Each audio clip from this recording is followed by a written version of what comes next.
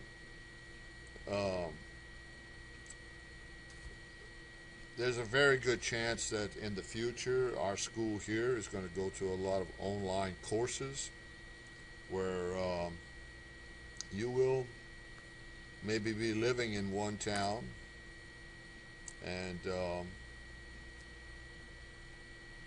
your exams are going to be proctored by somebody else there during exam day, and the paper's taken up and moved on to the teacher living in another city. Many of our video conferencing classes do the same thing right now, where those of you there in New Iberia will take exams and then give them to somebody to pass on to the teacher. And so we've been doing that quite a bit. I haven't, since I give most of my exams online, but doesn't mean that it won't happen to you during your time here, or else certainly whenever you go to a four-year institution. Another type of test that I wanted to kind of look at here and kind of just talk about a little bit is a test that is Scantroned.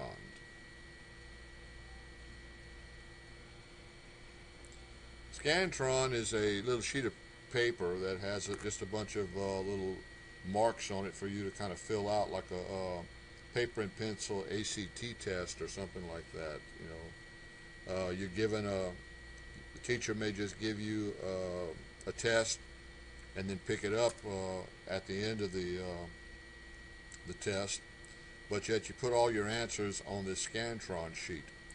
Usually they come in a pack of 10, and you just mark your answers by coloring in the little either circle or the little rectangular space in there, and you can do one-sided, or many of them have two sides.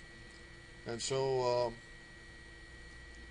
you turn that in with your identification with name on it and things like that, and then your teacher takes those Scantron sheets and then runs them through the Scantron machine, and they're automatically graded right then and there. They're done very, very quickly, and so those work quite a bit. So many times you'll have to go to a bookstore, get yourself a pack of Scantrons, and they'll usually do you for a couple of courses. So be aware of that. There was another type here.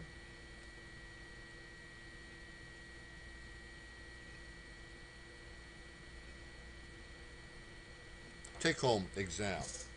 Don't let these fool you that they are easy to take, because many times your teachers will get very, very detailed in what he or she will want with a take-home test. Most take-home tests are usually kind of like a essay type exam, where you'll have to write a whole lot of stuff, and they can be very, very involved. Now, here's another kind of test, an open book test. Don't let that fool you either. If you aren't familiar with like your notes or else what's in that particular textbook and chapter, if you haven't even looked at it, chances are you probably won't pass that test, because the teacher's going to be looking for some very, very specific stuff, and it will help if you have read and have studied the information that's in the textbook before you get prepared to take a take-home, open book exam. So be careful about them. They are very intense sometimes. And then the last one I want to talk about, I kind of call this a performance. A performance test. Performance test is not where you're going to be just sitting down taking a test in front of everybody. Depending upon your major, if you're like in the arts or something like that, you may have to do some type of performance. Or let's say maybe you're in speech. Your final exam might be a speech where you'll be performing, and then that teacher or maybe a group of teachers will be examining or at least grading your presentation. If you're in education, you may take a final exam where you will have your final exam will be a lesson that you will present to either a teacher or a group of teachers, and they will be looking for certain things for you to do and to say during that time that you have to take and do what you're doing. And so there are all kinds of performance types of exams that many students will take, both in the technical field and in some of the academic areas. I guess one example that comes to mind, one of my former college roommates was an architecture student. Their final exam was to make a presentation to a group of architecture teachers about a project that they had to work on that whole semester. And the whole gist of that was that they were graded on just how effective they were in presenting that project, because let's face it, as an architect, this guy would have had to go out there and present to a client to either get the contract or not get the contract for that building that he wanted to design. And so this was a very appropriate type of exam to help prepare him and all the other architecture students for what they could expect out there when they go to work. So there are probably even tests out there that teachers are designing that we don't even know about right now. But these are some things that you will probably see during your time here at South Louisiana Community College, or the four-year institution that you may transfer to. So that wraps up this little PowerPoint here. And so now I want to bail out of this and go to your assignment for this week. And so just give me a moment to make that happen here. And then we can wrap this thing up. So let's see.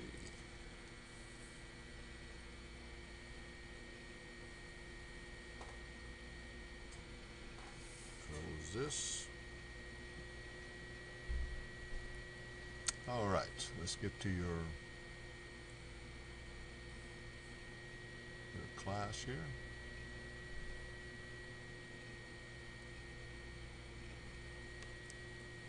Okay, there's your assignments. All right, if you follow the little hand here, I've added a when to study assignment. And so click on it, and let me just kind of go look at it as a student, so you'll see exactly what to expect.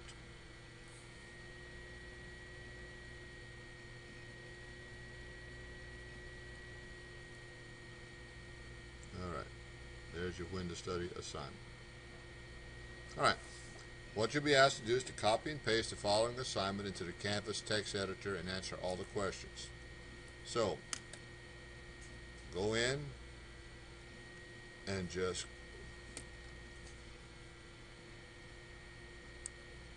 copy, highlight everything here, just copy it, and then submit your assignment. And when you get to the text editor or the text entry tab, you just paste everything right there and just come back and answer the questions. I find it easiest to study when and just type your answer, whatever it is. If this is a subject that's really hard, I tend to do what? Type your answer and just go all the way through here. It's for the first 4, and then state your intention. Answer the following question in the space below. Why are you studying, and what do you intend to gain from it? So ask yourself that question. Why are you doing this, and what do you expect to gain from it? And type your answer down here. I'll be interested to find out what your answers are, because as you read here, ask yourself this question every time you sit down to study. Half-hearted or distracted studying is a waste of time. Relate studying to your life goals. If your life and future depended on how well you and how much you studied, would it make sense to do it well? If you cannot see the point in studying, it will only make it boring and tedious. Okay, so you need to kind of come up with some kind of rationale and reason why you're doing what you're doing. Put it down on paper so I can see it, and that you can see it, and remind yourself of it. And then finally, the one down here at the bottom, number 2, write your answer to the following questions in the space below. Is this what I really want to be doing? What do I hope to gain from this? And so give me a response to that, and I'll be looking forward to seeing what you write down. And so once you're done, submit the assignment, and you're done. So that's your assignment for this week. Next week, since we have a short week, I want to just go ahead and click back up here to modules.